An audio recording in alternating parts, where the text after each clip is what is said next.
નમસ્કાર દર્શક મિત્રો, સત્યમેવ જયતે લાઈવ ન્યૂઝમાં આપ સૌનું હાર્દિક સ્વાગત છે।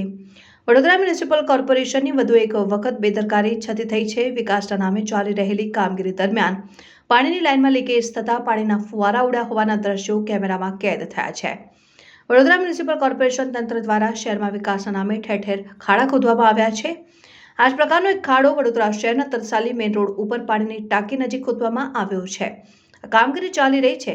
ચારે બાજુથી ખાડા ખોદ્યા બાદ રોડ તો બંધ થઈ ગયો છે। તેવામાં આજે સવારે પાણીની નલિકામાં ભંગાણ સર્જાયું હતું। આ ભંગાણ સર્જાતા પાણીના ફુવારા હતા।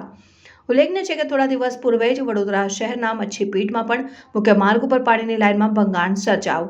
6 ફૂટ ઊંચા ફુવારા ઉડ્યા હતા। તેવામાં તરસાલી મુખ્ય રોડ પર પાણીની ટાંકી નજીક અર્બન હેલ્થ સેન્ટર પાસે કોર્પોરેશન દ્વારા ખાડા ખોદવામાં આવ્યા છે। આ કામગીરી દરમિયાન પીવાના પાણીની નલિકામાં ભંગાણ સર્જાયું હતું, જેના કારણે પીવાના પાણીનો વેડફાટ થયો હતો।